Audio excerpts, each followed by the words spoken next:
grew up in the south side of Chicago, and I love Chicago.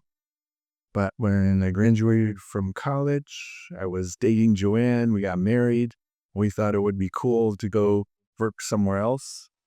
And a bunch of kind of crazy things came together. And we ended up here in Honduras. And it was first 2 years, and then 4 years, and then 6 years. And we basically fell in love with Honduras and have never left. Our first 6 years working here in Honduras, we just saw time and again, like poor people who were taken advantage of by people who are more powerful. And we were trying to help in all sorts of ways, helping them start their businesses or farm better. But all of that progress was often wiped out by some mayor or police or somebody who had more power than them and could take away the progress they made. So, 27 years ago, we got together with a group of our friends, including Carlos, who said, let's see if we could do something about that. I mean, it's honestly crazy because now Carlos and I started this together 27 years ago, and we have our offices right next door to each other. He's my best friend. And we are working on some of the hardest things, not just in Honduras, in the world, and corruption and violence, dangerous issues. And we hardly ever fight. We hardly ever disagree. And maybe more than that, like lots of times he'll have an idea and it will be already in my head. I just didn't say it yet. Or I'll have an idea and he said, that's just what I was thinking last night. Like the ways that we, like it often feels like we're twins from different mothers, but somehow we're connected in ways that are inexplicable.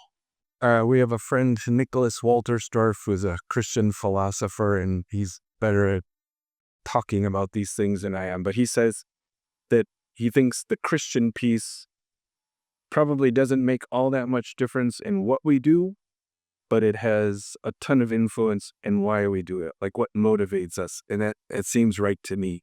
Like the things that we do, purging the police and reducing homicides and getting more days of school is stuff all sorts of other organizations that do that aren't Christian. But when we talk about why we do this, sometimes the how we do, that's really where it's shaped by our faith. Christians know there's two big themes in the Bible. The first is love, but the second most important theme in the Bible is justice. And lots of the times when the Bible talks about justice, it talks about taking care of the most vulnerable. And there's a group of those. It's the widow, it's the orphan, it's the poor, and some of the time it's also the immigrant.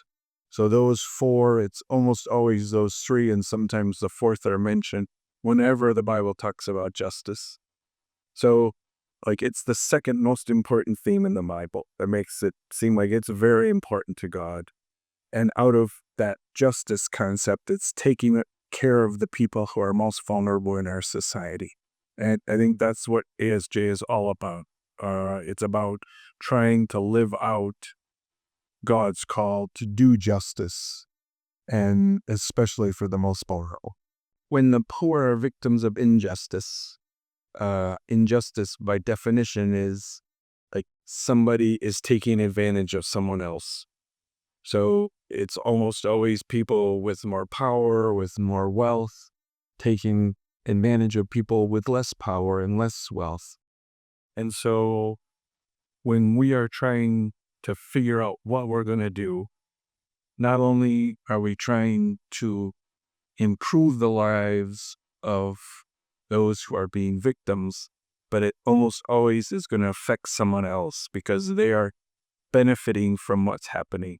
So I have a little saying I often say, if you're going to do justice work, you're going to make someone mad because that person is losing wealth, power, influence that they had before. So when we're talking about, let's say, medicines for poor people, the government is buying medicines at double or triple the price. That means they can only buy half as much medicine, which means poor people end up not getting their diabetes medicine or their high blood pressure medicine. But somebody made more money by selling that medicine at double the price.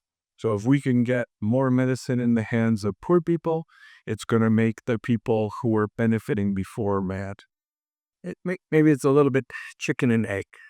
It has clearly become that one of the things that's most powerful me in my own faith is believing in a God who loves justice.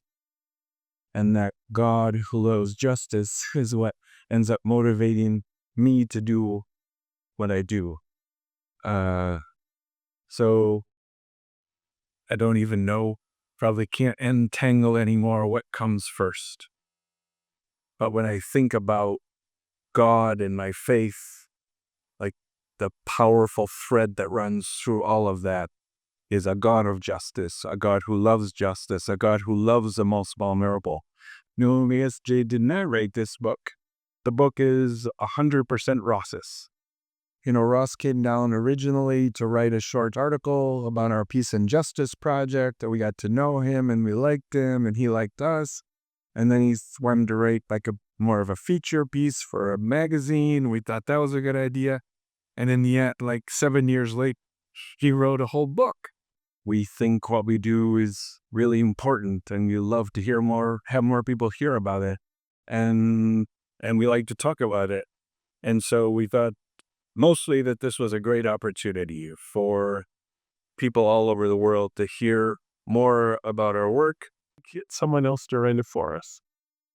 But at the same time, a lot of it, I would say most of it was very cool because Ross ended up digging up facts and names and dates and all sorts of things that some of it I never knew and lots of it I didn't remember.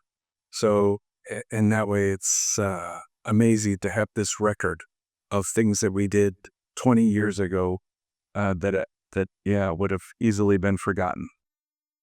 We were working with some of the people I most admire in this world. I think super smart Hondurans, the head of the Honduran University, the head of the Protestant Church, World Vision director.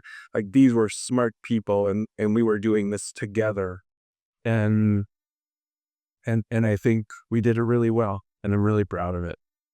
The thing that's in the book and stands out as soon as you ask that is Dionisio's murder. Because Dionisio lost his life, he left his wife and his son. ASJ was young, small, we felt super responsible. And I think there was a few days, maybe weeks afterwards, where we felt like ASJ is done. We're going to stop doing this. And for lots of time, we talked before Dionisio and after Dionisio. And it was after Dionisio that we, I think, knew how serious this was. But this was something that we really felt like we were called to do and we were going to do, and we were going to figure out how to do it right. That's a really good question. I should be a little emotionally when he's thinking about it. So I think there's moments, like achievements that stand out. 200 days of school, and medicines in the hospitals, and the police purge, and bringing down homicides. But that isn't even what makes me emotional right now. I think it ends up, it's almost all people, it's relationships. So one of them is like the relationship of 20 plus years that we have built with the leadership of the Catholic Church and the Protestant Church and other NGOs and the business sector, and people who now know us and trust us and are willing to do kind of crazy, dangerous things with us who otherwise never would. And then probably even more than that, it's staff. It's the people we work with every day. It's feeling like we play a role in helping grow young Honduran professionals who are brave and smart and every day doing, like, cool press conferences and investigations, meeting with the president, meeting with the ministers, and holding their own, and more than holding their own. Uh, yeah, super cool. Yeah, I get that question a lot, and I think I've pretty much figured out my answer. At least I don't know if it's a great one, but first of all, like, you have to pick something, right? Lots of times I think the error is trying to do 100 things or in 100 different places. So like, pick a topic that you know about, that you're passionate about, a place that you're passionate about, that you know about, like focus on that. And then one of our staff, Omar Rivera, always said, if you want to change the world, the first thing you need to do is have a great team. And I think that's also the part, like, it's going to be very hard to do this by yourself. So lots of times the team already exists. You just have to join it. Sometimes you got to create your own team. Carlos and I did that.